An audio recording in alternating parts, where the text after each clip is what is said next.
Hello दोस्तों, नमस्कार। Inspector academy के डिजिटल प्लेटफॉर्म पर आपका हार्दिक स्वागत है। और अपना टॉपिक चल रहा था राष्ट्रपति, जो सभी कंपटीशन एग्ज़ामों के लिए बहुत ही महत्वपूर्ण है। और इसमें अपन ने 2 क्लास ले ली थी और इसमें बात कर ली थी अपन ने योग्यता की। योग्यता के बाद बात की थी अपन ने शर्तें कि राष्ट्रपति उम्मीदवार के लिए क्या योग्यता होती है, क्या शर्तें होती है। इसके बाद अपन ने बात की थी राष्ट्रपति का निर्वाचन मंडल, कि राष्ट्रपति के वोट कौन कौन देते हैं और कौन कौन नहीं देते हैं। जैसे मैं बताऊं कि वोट देने वालों की बात की जाए तो संसद के निर्वाचित सदस्य और विधानसभा के, सभी राज्यों की विधानसभा के निर्वाचित सदस्य क्या देते हैं, वोट देते हैं। और जो मनोनीत मेंबर हैं, चाहे संसद के हो चाहे विधानसभा के हो, वोट नहीं देते हैं। और उसके बाद बात की थी राष्ट्रपति की निर्वाचन पद्धति, इलेक्शन विधि। इसमें अपन ने बात की थी कि राष्ट्रपति का चुनाव जनता द्वारा अप्रत्यक्ष रूप से होता है। 1971 की जनगणना ली गई है। एकल संक्रमणीय आनुपातिक गुप्त मतदान प्रणाली। गुप्त क्या होता है, आनुपातिक क्या होता है, एकल संक्रमणीय क्या होता है, ये सारी बातें अपन ने की थी। इसके बाद अपन ने एक बात और की थी कि राष्ट्रपति के जो चुनाव होते हैं उसमें वोट की क्या निकाली जाती है, वैल्यू निकाली जाती है। और उस वैल्यू के आधार पर क्या होते हैं, वोटों की गिनती होती है। उसमें अपन ने एक विधायक का मत मूल्य ज्ञात करने का सूत्र बताया था कि राज्य की कुल जनसंख्या, और कुल जनसंख्या किस वर्ष की, 1971 की, बट्टा कुल विधायक इंटू 1/1000। और सर्वाधिक मत मूल्य किस राज्य के विधायकों का बताया था, तो उत्तर प्रदेश राज्य के विधायकों का सर्वाधिक मत मूल्य।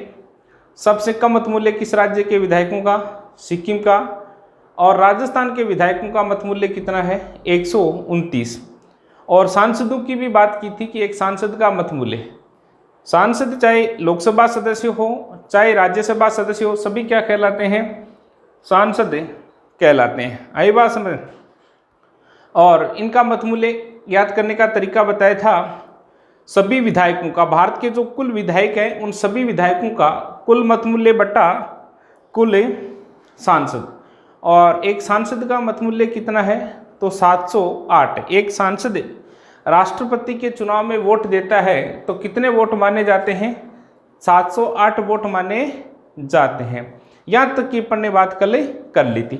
अब देखो, आज जो टॉपिकों की बात करेंगे, शपथ है, राष्ट्रपति का पद रिक्त होना, कार्यकाल जैसी बात की जाएगी, और महाभियोग, इस प्रकार पुनः निर्वाचन है, महाभियोग है। इन टॉपिकों की बात आज अपन करेंगे।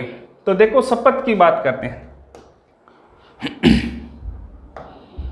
शपथ की बात की जाए तो देखो, अपन कोई भी काम करें, चाहे आप गवर्नमेंट जॉब की ज्वाइनिंग लें, चाहे आप कोई और काम करें, चाहे आपकी शादी हो, हर काम में क्या लेनी पड़ती है, शपथ लेनी पड़ती है। जैसे निकाह कबूल है, कबूल है, कबूल है की बात करते हैं, सेम कंडीशन यहाँ भी क्या लेनी पड़ती है, शपथ। चाहे मुख्यमंत्री हो, चाहे विधानसभा सदस्य हो, चाहे राज्यसभा सदस्य हो, हर व्यक्ति को अपने पद पर क्या लेनी पड़ती है, शपथ लेनी पड़ती है। शादी में लेते हैं, सेम कंडीशन। तो देखो, शपथ की बात करते हैं। तो शपथ की बात की जाए तो राष्ट्रपति की शपथ का उल्लेख संविधान के किस अनुच्छेद में, तो किस अनुच्छेद में है, 60। आर्टिकल जो 60 है उसमें राष्ट्रपति की शपथ का प्रावधान किया गया कि राष्ट्रपति को शपथ कौन दिलाता है। तो राष्ट्रपति को शपथ कौन दिलाता है, तो सुप्रीम कोर्ट का मुख्य न्यायाधीश क्या दिलाता है, शपथ दिलाता है। सुप्रीम कोर्ट का मुख्य न्यायाधीश शपथ दिलाता है।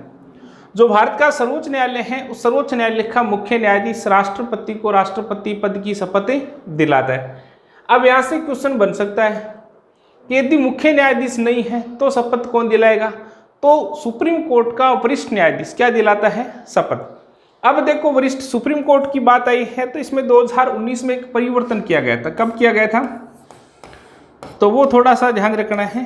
2019 में सुप्रीम कोर्ट में परिवर्तन था। कि वर्तमान में सर्वोच्च न्यायालय में न्यायाधीशों की संख्या कितनी है, तो 34। कितनी है, 34। और पहले कितनी थी, तो 31। 31 से बढ़ाकर 34 कब की गई, तो 2019 में की गई है। वर्तमान में सर्वोच्च न्यायालय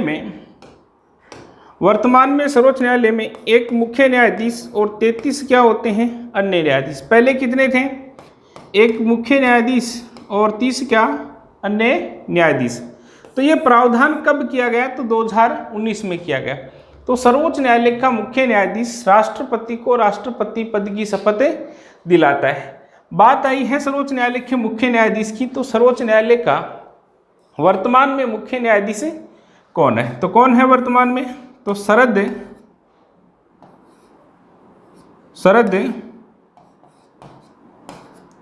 अरविंद बोबड़े।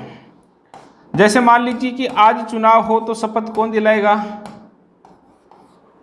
तो शरद अरविंद बोबड़े क्या दिलाएगा, शपथ दिलाएगा। अब राष्ट्रपति किस बात की शपथ लेता है, तो राष्ट्रपति शपथ में दो बात कहता है। एक तो क्या कहता है कि संविधान की क्या करूंगा, रक्षा करूंगा, संविधान की क्या करूंगा, रक्षा करूंगा। और दूसरी बात कहता है वो जनता का क्या करूंगा, कल्याण करूंगा। नेता जो भी होते हैं वो इसी बात की शपथ लेते हैं कि जनता का क्या करूंगा, कल्याण। जबकि वास्तविक रूप से कहानी ये बनती है कि 5 साल बाद में देखा जाता है कि कल्याण जनता का न होकर किसका हो जाता है, नेता का हो जाता है। जबकि प्रावधान ऐसा है कि मैं संविधान की रक्षा करूंगा और जनता का क्या करूंगा, कल्याण करूंगा, अच्छी योजनाएं लेकर आऊंगा। तो ये थोड़ा सा आपको क्या रखना है, संविधान की शपथ की बात है। तो शपथ वैसे क्वेश्चन बहुत बार पूछा गया है, अब इतना इंपॉर्टेंट नहीं रहा है, फिर भी ध्यान रखना। शपथ का उल्लेख संविधान के किस अनुच्छेद में, किस आर्टिकल में, तो 60 में। शपथ दिलाता कौन है, सुप्रीम कोर्ट का मुख्य न्यायाधीश, सीजीआई दिलाता है। और मुख्य न्यायाधीश नहीं हो तो कौन दिलाता है, वरिष्ठ न्यायाधीश। और राष्ट्रपति किस बात की शपथ लेता है, तो राष्ट्रपति इस बात की शपथ लेता है कि मैं संविधान की रक्षा करूंगा और जनता का क्या करूंगा, कल्याण करूंगा।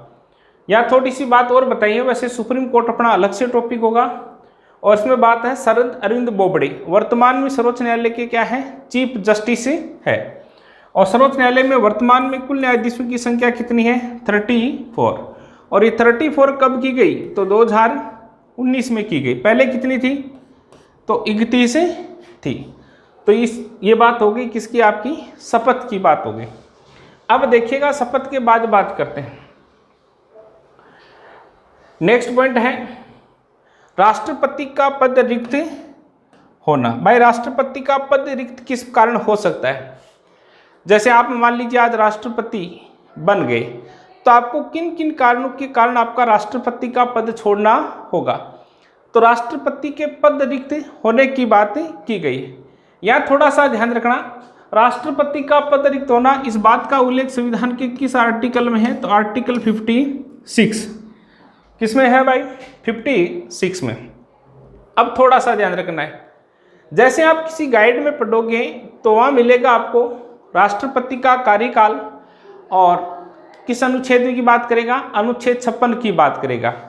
तो ध्यान रखना, कार्यकाल या टेन्यूर या पदावधि अनुच्छेद 56 में ही है, पर इसके साथ कुछ अन्य कारण भी है जिसके कारण भी राष्ट्रपति को पद छोड़ना पड़ता है।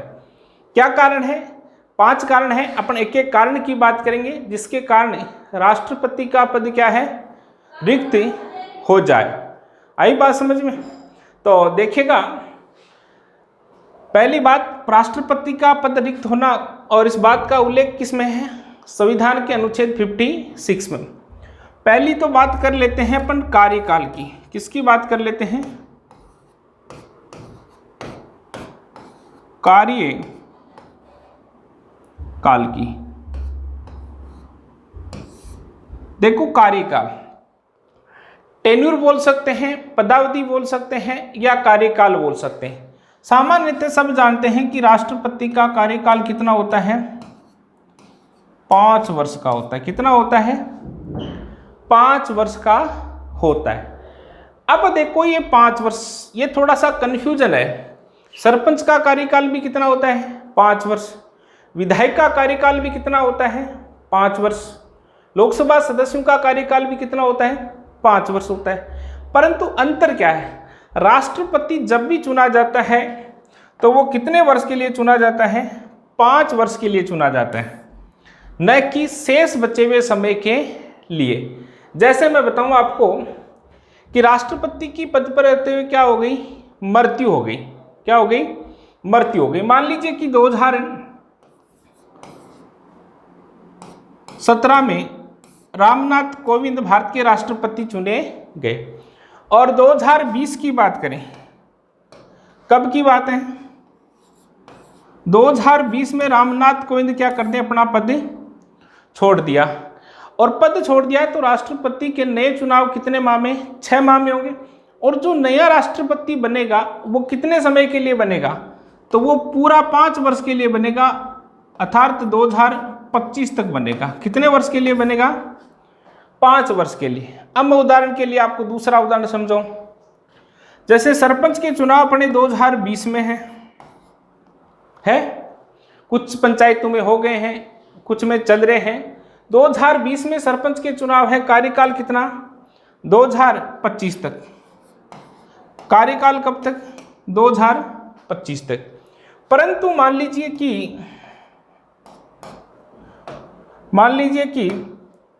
2022 में सरपंच ने अपना त्यागपत्र दे दिया, पद रिक्त हो गया। कुल मिलाकर क्या हो गया? पद रिक्त हो गया, मृत्यु हो गई, कुछ भी हो गया। नए चुनाव कितने माह में? 6 माह में। 6 माह में नया सरपंच बनेगा, और नया सरपंच कब तक बनेगा? 2025 तक, न कि 2027 तक। तो राष्ट्रपति का जो टेन्योर है वो कितने वर्ष के लिए होता है? 5। जैसे उसके 5 वर्ष पूरे हुए तो राष्ट्रपति का पद क्या होगा? खाली होगा। आई बात समझ? तो कार्यकाल 5 वर्ष है, और 5 वर्ष जैसे ही पूरे होते हैं तो पद क्या करना पड़ता है? रिक्त करना पड़ता है। और राष्ट्रपति हमेशा 5 वर्ष के लिए चुना जाता है, शेष बचे हुए समय के लिए नहीं चुना जाता है। यही महत्वपूर्ण बात है कि राष्ट्रपति सदैव शेष बचे हुए समय के लिए नहीं चुना जाता है, पूरे 5 वर्ष के लिए चुना जाता है। तो पहला पॉइंट कौन सा हो गया? अनुच्छेद। अब यदि ये भी बात आपको पूछ ले कि कार्यकाल का उल्लेख संविधान के किस आर्टिकल में किया गया है, तो किस आर्टिकल में? 56 में किया गया है। तो अब देखो दूसरा पॉइंट, किस कारण पद रिक्त हो सकता है? दूसरा पॉइंट है, सेकंड पॉइंट आता है त्यागपत्र। देखो त्यागपत्र भी देते हैं, आपने भी दिया होगा। आजकल तो त्यागपत्र का नया सिस्टम है, ब्लॉक किया त्यागपत्र लग गया। तो देखो त्यागपत्र की बात करते हैं। त्यागपत्र किसे? तो एक दूसरे को देते हैं, एक दूसरे को देते हैं। जैसे पत्नी को देना है तो पति को, और पति को देना है तो पत्नी को। त्यागपत्र किसको?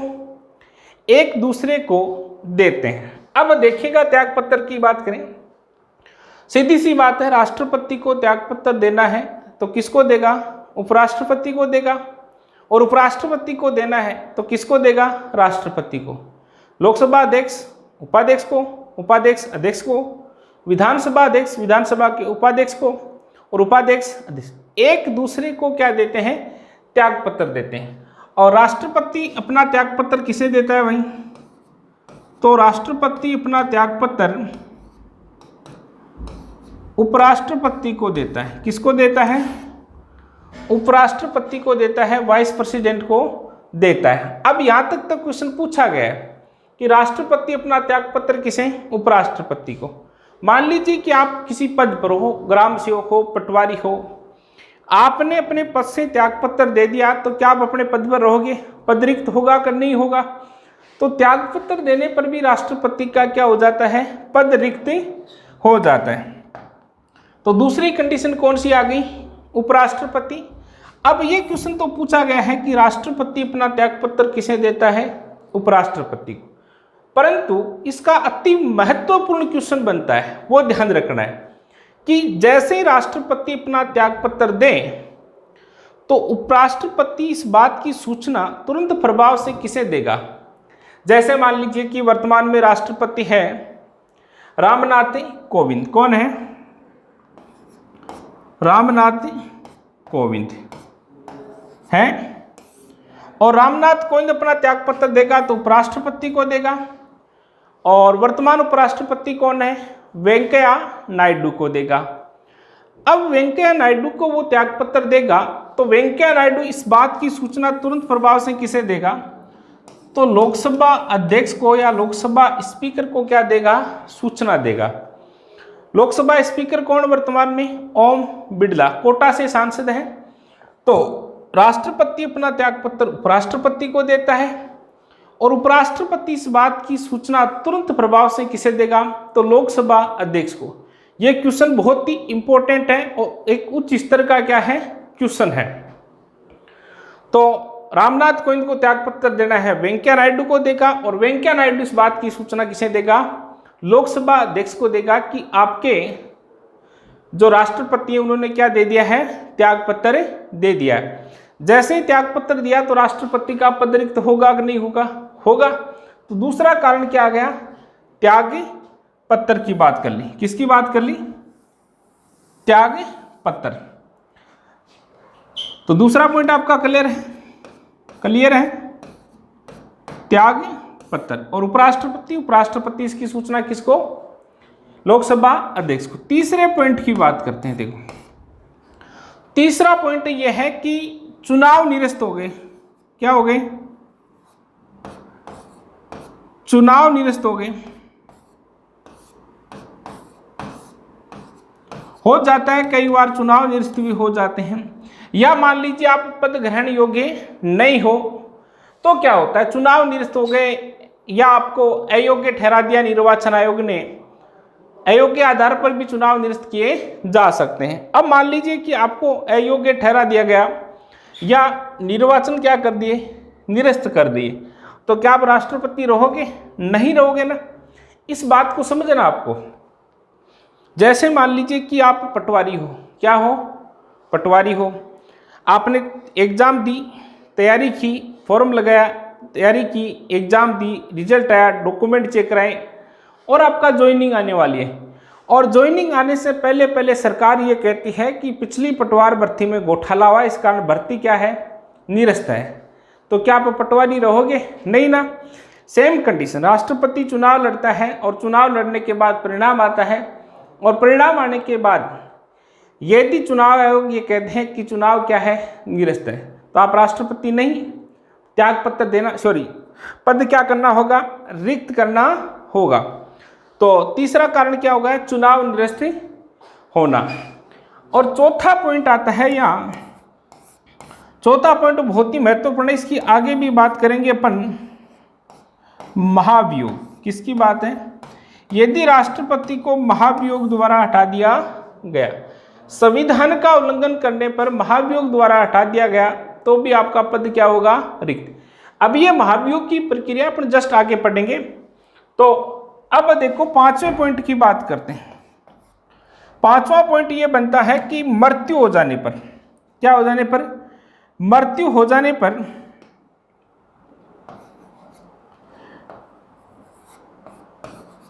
मृत्यु हो जाने पर भी राष्ट्रपति का पद क्या हो जाता है? रिक्त हो जाता है। तो ये 5 कारण है जिसके कारण राष्ट्रपति का पद क्या होता है? रिक्त होता है। कार्यकाल है, त्यागपत्र है, चुनाव निरस्त है, महाभियोग है और मृत्यु हो जाने पर।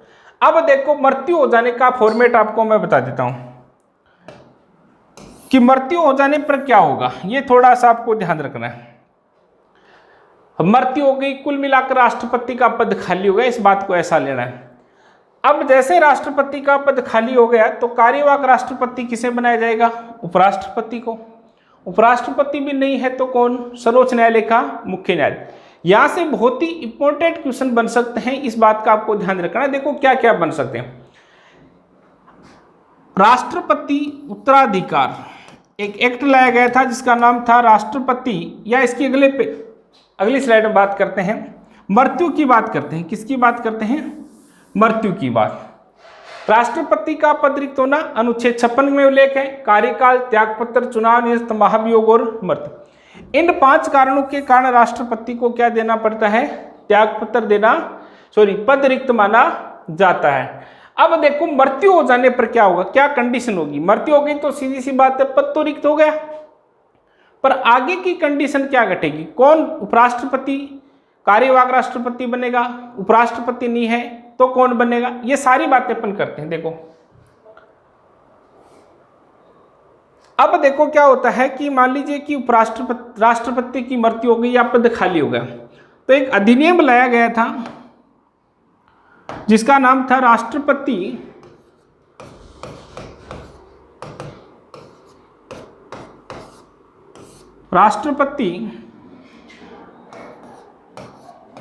उत्तराधिकार अधिनियम। राष्ट्रपति उत्तराधिकार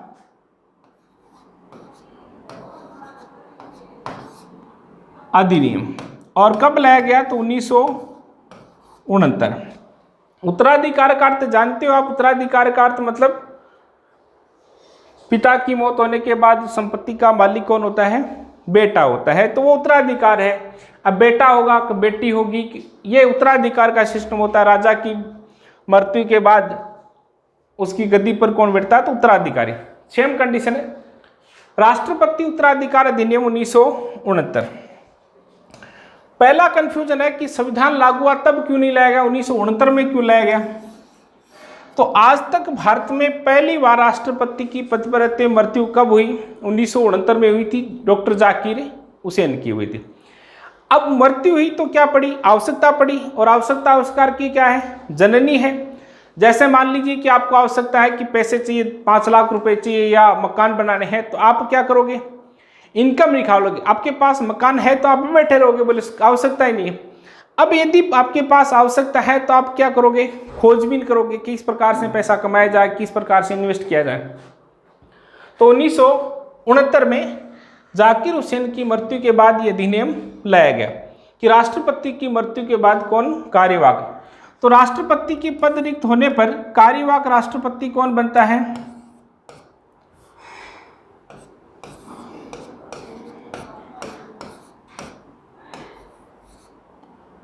कार्यवाहक राष्ट्रपति कौन बनता है? तो उपराष्ट्रपति कौन बनेगा? इस अधिनियम के तहत प्रावधान किया गया कि कार्यवाहक राष्ट्रपति उपराष्ट्रपति को बनाया जाएगा। किसको बनाया जाएगा? उपराष्ट्रपति।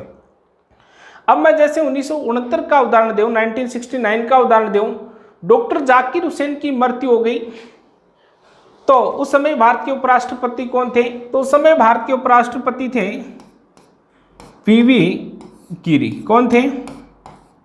कल भी बात की थी अपन ने वीवी गिरी की, और वीवी गिरी का पूरा नाम क्या है?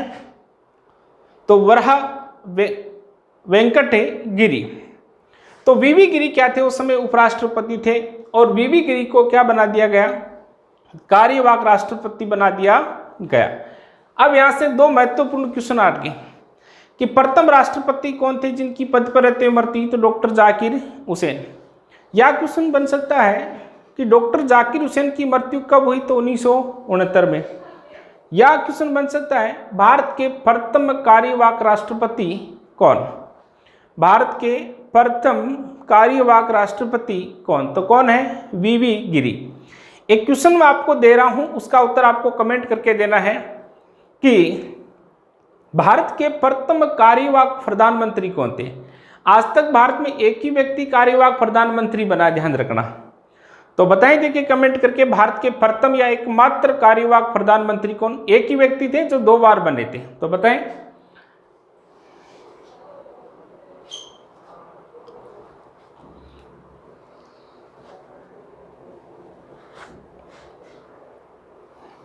बता दिया।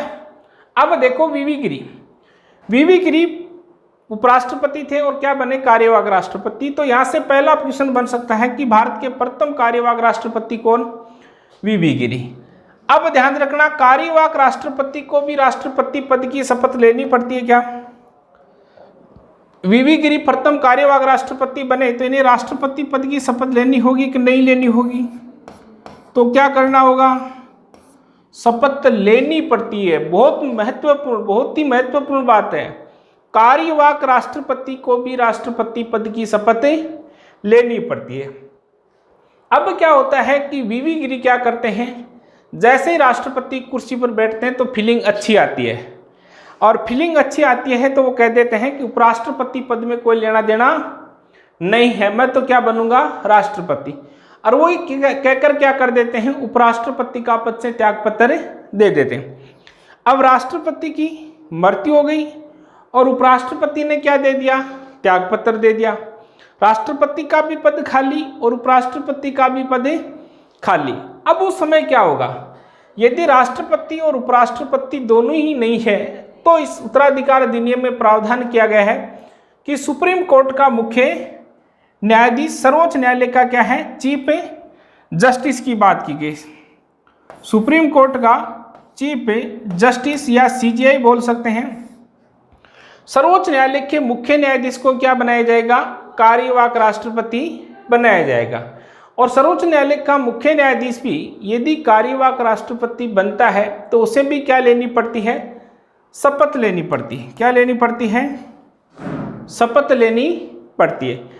और डॉक्टर जाकिर हुसैन की मृत्यु हो गई, वीवी गिरी ने क्या दे दिया, त्यागपत्र दे दिया। अब वीवी गिरी ने त्यागपत्र दे दिया तो इस समय सर्वोच्च न्यायालय के मुख्य न्यायाधीश थे कौन,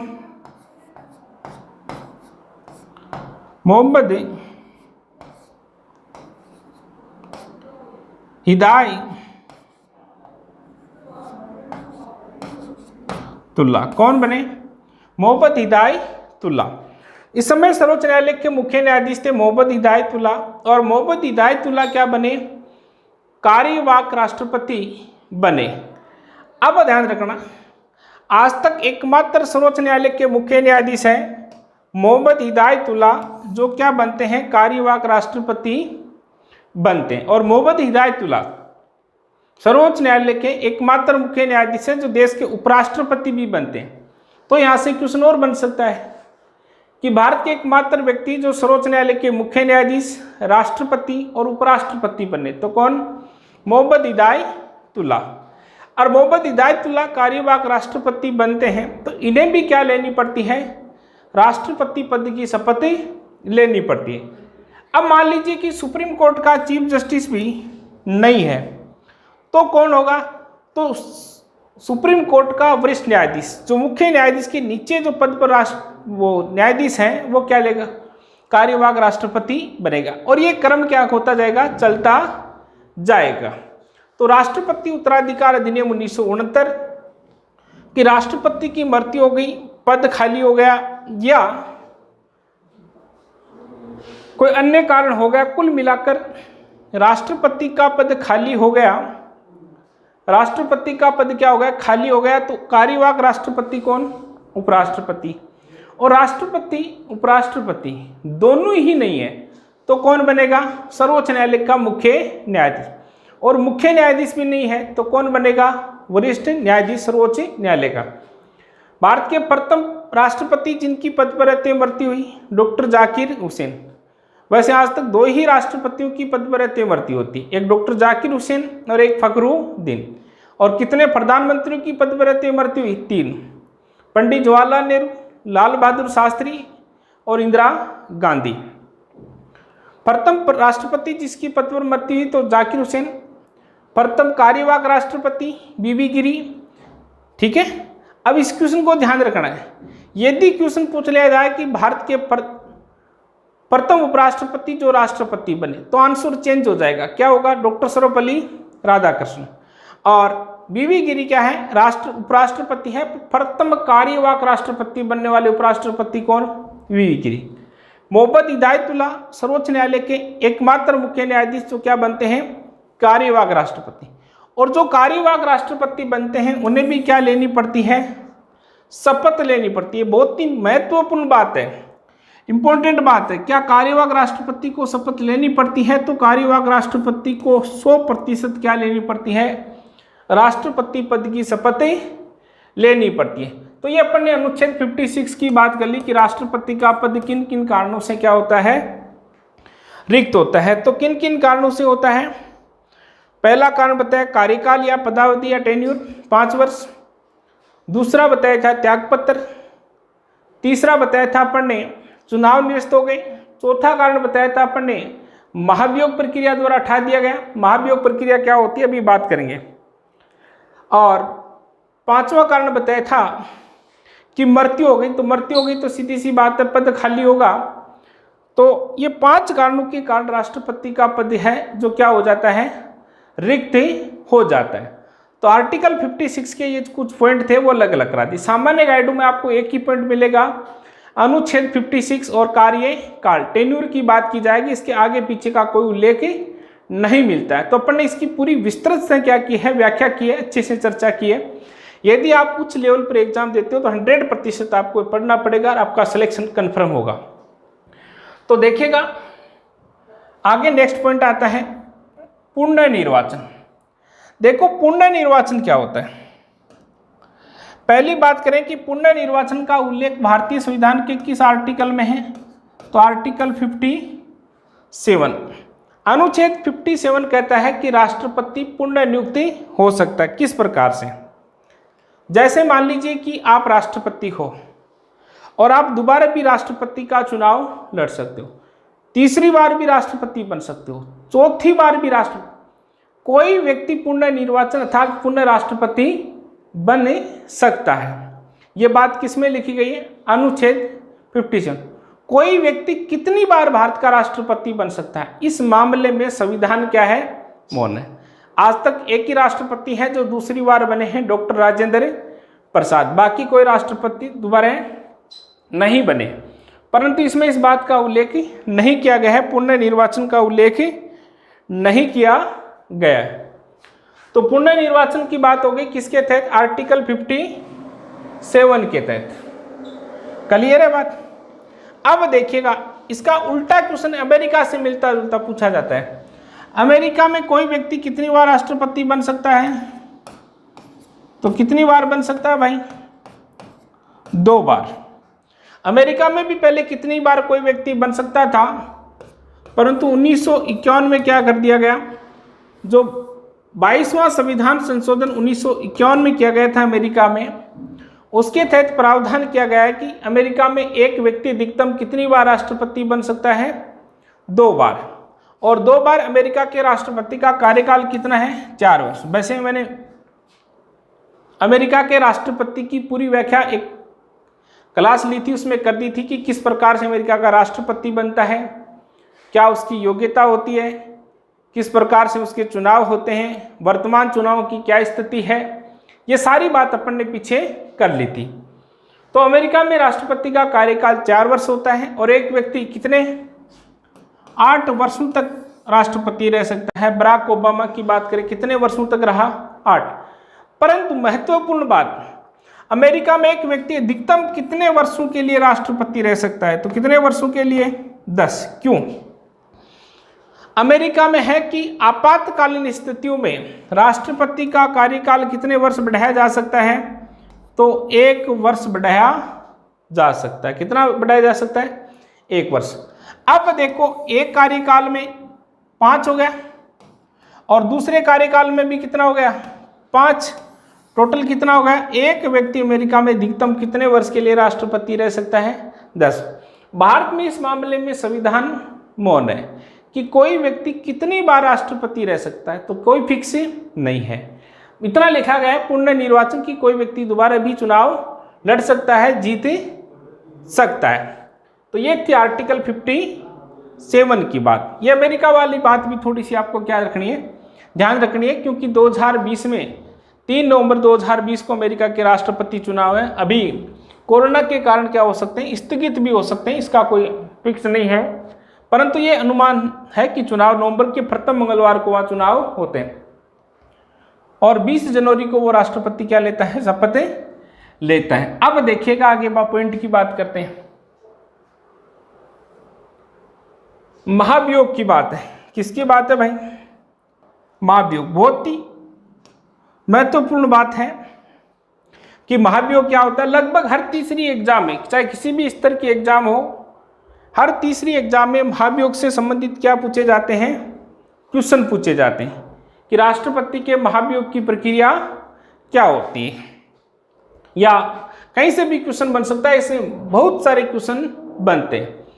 तो राष्ट्रपति को पद से हटाने की प्रक्रिया, पहला क्वेश्चन यही बन सकता है, राष्ट्रपति को पद से हटाने की प्रक्रिया को क्या कहते हैं, तो महाभियोग कहा जाता है।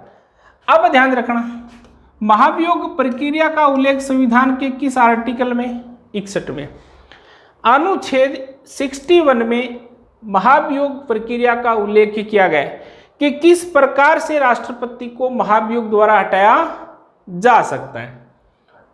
दो क्वेश्चन हो गए यहाँ से। एक क्वेश्चन तो हो गया राष्ट्रपति को पद से हटाने की प्रक्रिया को क्या कहते हैं, महाभियोग। दूसरा क्वेश्चन, एक एक पॉइंट का आप ध्यान रखना, बहुत ही इंपॉर्टेंट टॉपिक आपका यहाँ से और बहुत ही बड़ा है। कक्षा में पढ़े तो इसको 1 घंटे की पूरी कक्षा देनी पड़ती है, लिखाने में लगभग 3 पेज में इसका मैटर आता है, परंतु ऑनलाइन है तो थोड़ा सा शॉर्ट ही होगा। तो महाभियोग प्रक्रिया का उल्लेख किस अनुच्छेद में, 61 में, और राष्ट्रपति को हटाने की प्रक्रिया को क्या कहते हैं, महाभियोग। क्वेश्चन ये आता है कि महाभियोग की प्रक्रिया भारतीय संविधान में किस देश से ली गई, तो किस देश से ली गई है, संयुक्त राज्य अमेरिका से ली गई है, यूएसए से ली गई है। जैसे अमेरिका के राष्ट्रपति को उठाने की प्रक्रिया है, डोनाल्ड ट्रंप को उठाने की प्रक्रिया है, सेम प्रक्रिया भारत के राष्ट्रपति को है। जैसे पूछा जाता है मूल अधिकार किस देश से, नीति निर्देशक किस देश से, तो इस प्रकार के मूल कर्तव्य किस देश से हैं, पंचवर्षीय योजनाएं किस देश से, संविधान संशोधन की प्रक्रिया किस देश से, 11वीं नागरिकता का प्रावधान किस देश से, न्यायिक पुनरावलोकन किस देश से, इस प्रकार से क्वेश्चन पूछे जाते हैं। तो वहां से एक क्वेश्चन ये भी बनता है कि महाभियोग प्रक्रिया भारतीय संविधान में किस देश से ली गई है, तो किस देश से ली गई है, अमेरिका से ली गई है। अब ध्यान रखना, अब किसी राष्ट्रपति के खिलाफ महाभियोग क्यों लाया जाता है, तो संविधान का उल्लंघन करने पर क्या लाया जाता है, संविधान का उल्लंघन करने पर महाभियोग लाया जाता है। यदि आप संविधान का क्या करते हो, उल्लंघन करते हो,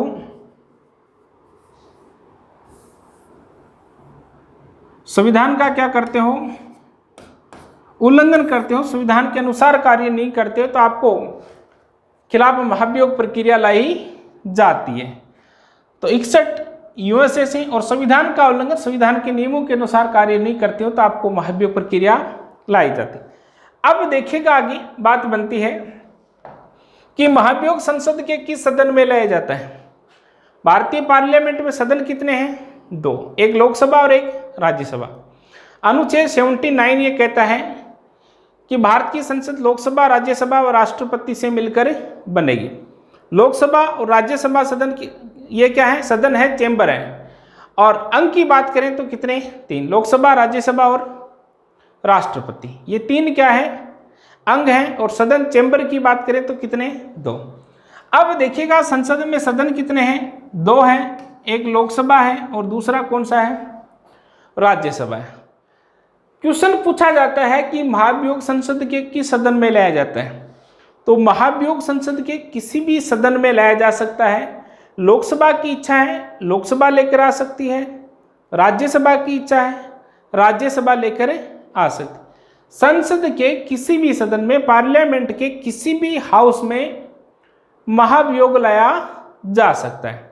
तो संसद के दोनों सदनों में। इसी बात को उल्टा कर दें कि उपराष्ट्रपति को उठाने की प्रक्रिया किस सदन, संसद के किस सदन में, तो किस में, राज्यसभा। उपराष्ट्रपति को पटकने का काम केवल राज्यसभा कर सकती है और राष्ट्रपति को पटकने का काम लोकसभा, राज्यसभा दोनों कर सकती है।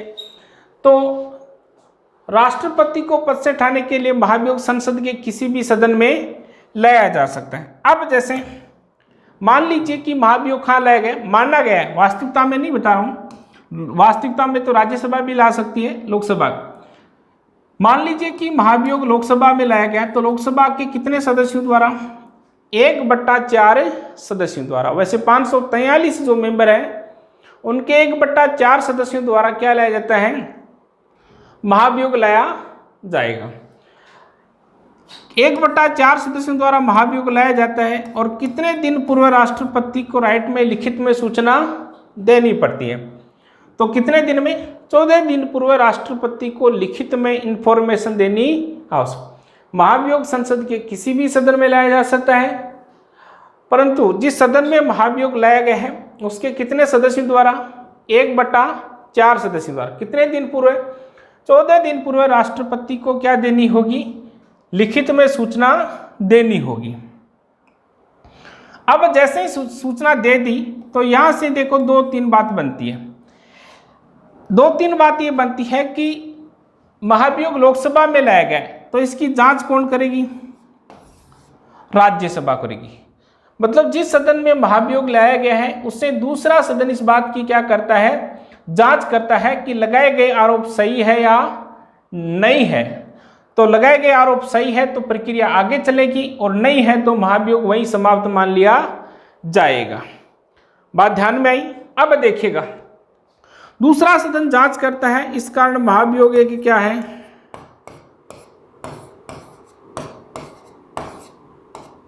अर्ध न्यायिक प्रक्रिया, हाफ जुडिशियल सिस्टम है। यह आरएस प्री एग्जाम में क्वेश्चन पूछा गया था 2016 में। महाभियोग एक है न्यायिक प्रक्रिया, पूर्ण न्यायिक प्रक्रिया, अर्ध न्यायिक प्रक्रिया। तो आंसर क्या था, अर्ध न्यायिक प्रक्रिया। जांच कौन सा करता है, तो दूसरा सदन। लोकसभा में लाए गए तो राज्यसभा जांच, और राज्यसभा में लाए गए तो जांच कौन, लोकसभा। अब मान लीजिए कि राज्यसभा ने कह दिया कि लगाए गए आरोप सही है, तो क्या होगा, तो कंडीशन ये घटती है कि 14 दिन बाद महाभियोग पुनः उसी सदन में लाया जाता है जिस सदन में पहले लाया गया। लोकसभा में लाया गया तो लोकसभा में, राज्यसभा में लाया गया तो राज्यसभा। और लोकसभा में ध्यान रखना 14 दिन बाद पुनः महाभियोग लाया जाता है और लोकसभा अपने कितने बहुमत से, 2/3 बहुमत से यदि महाभियोग को पारित कर दे तो महाभियोग कहाँ जाता है, दूसरे सदन में जाता है। और दूसरा सदन भी अपने 2/3 बहुमत से महाभियोग को पारित कर दे तो राष्ट्रपति को हटावा मान लिया जाता है। राष्ट्रपति को क्या मान लिया जाता है, हटावा मान लिया जाता है। तो ये बात थी किसकी, महाभियोग की। इसे और भी क्वेश्चन बनते हैं, एक बार यहाँ तक की प्रक्रिया समझे। 98 की बहुत अच्छा टॉपिक है, हर तीसरी एग्जाम में चाहे किसी भी हो, आप 3 एग्जाम देते हो तो उसमें एक क्वेश्चन किससे आएगा, महाभियोग से संबंधित कन्फर्म आएगा। हटाने की प्रक्रिया से संबंधित कन्फर्म आता है। तो इसको रिपीट कर रहा हूं मैं। राष्ट्रपति को पद से हटाने की प्रक्रिया क्या कहते हैं, महाभियोग। महाभियोग का उल्लेख संविधान के किस अनुच्छेद में, 61 में। महाभियोग की प्रक्रिया किस देश से, यूएसए से। संविधान का उल्लंघन करने पर महाभियोग लाया जाता है। यह कोनी का बिना गलती महाभियोग चेप दियो ना, गलती कर रचना है। महाभियोग संसद के किस सदन में लाया जा सकता है, किसी भी सदन में लाया जा सकता है। जिस सदन में महाभियोग लाया गया उसके कितने सदस्यों द्वारा, 1/4 सदस्यों द्वारा। कितने दिन पूर्व है, 14 दिन पूर्व है। राष्ट्रपति को क्या देनी पड़ती है, लिखित में सूचना देनी पड़ती है। प्रेसिडेंट को लिखित में सूचना देनी पड़ती है। अब लिखित में सूचना दे दी, देने के बाद दूसरा सदन क्या करता है, इसकी जांच करता है।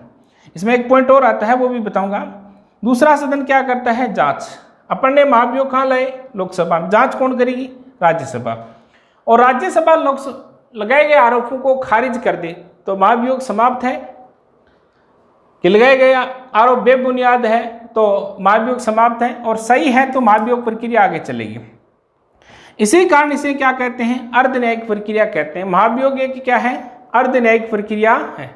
14 दिन बाद महाभियोग पुनः उसी सदन में लाया जाता है जिस सदन में महाभियोग लाया गया, और वो अपने 2/3 बहुमत से प्रस्ताव पारित कर दे तो महाभियोग कहाँ जाता है, दूसरे सदन में।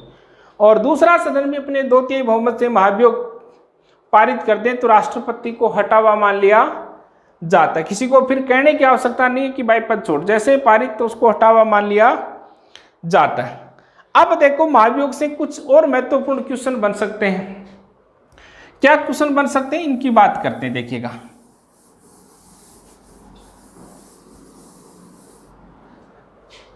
प्रक्रिया वही 61 में क्या क्वेश्चन बन सकते हैं कि राष्ट्रपति पर मान लीजिए महाभियोग लाया गया, तो जैसे मैं आपको बताऊं कि किसी न्यायाधीश को उठाने को लेकर सदन में प्रस्ताव लाया जाता है, तो न्यायाधीश सदन में जाकर अपना पक्ष रख सकता है।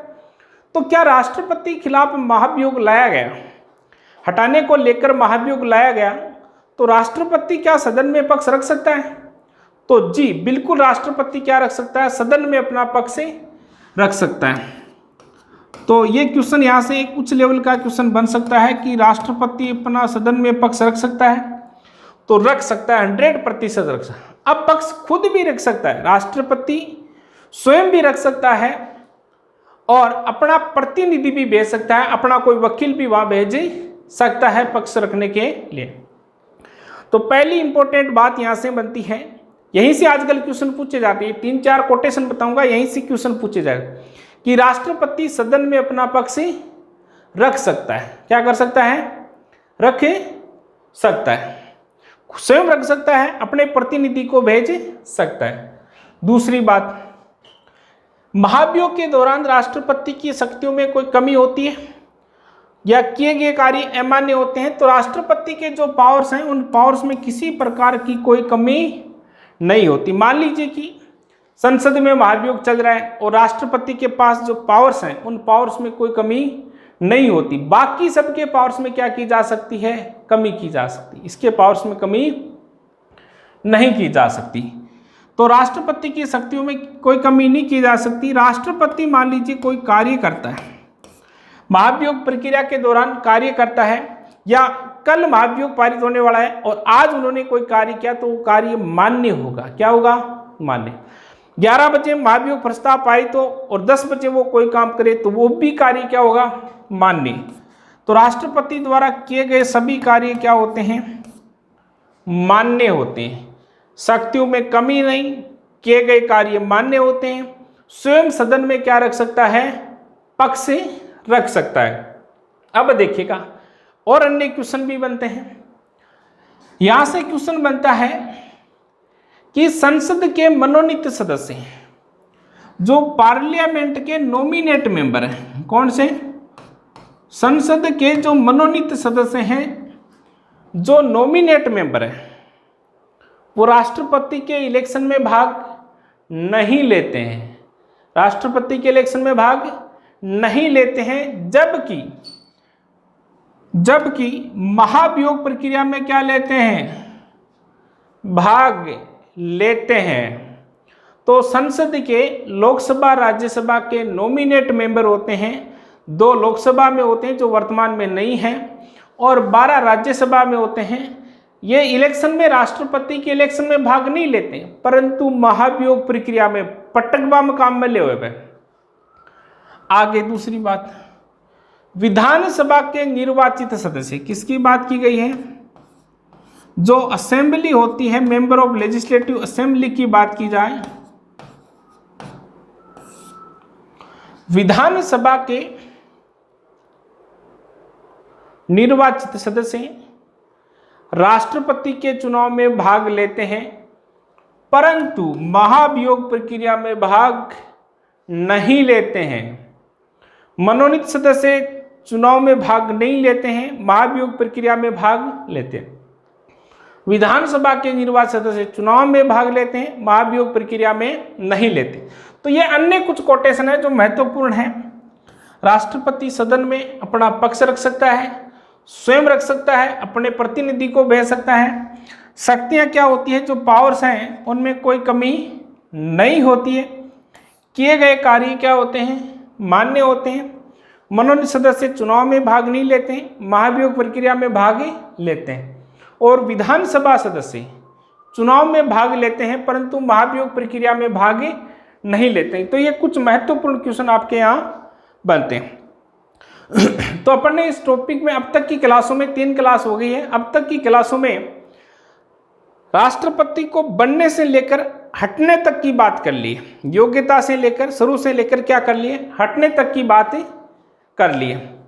अब देखो अपन आगे की जो क्लास होगी उसमें बात करेंगे कि आगे की जो क्लास होगी उसमें बात करेंगे कि राष्ट्रपति की शक्तियां क्या होती है, कार्यपालिका शक्तियां क्या होती हैं, व्यवस्थापिका शक्तियां क्या होती है, न्यायिक शक्तियां क्या होती है, और आपातकालीन शक्तियों की बात करेंगे, और कौन कौन आज तक राष्ट्रपति बने, सारे पॉइंटों की बात करेंगे। आज इतना ही, बहुत बहुत धन्यवाद आपको।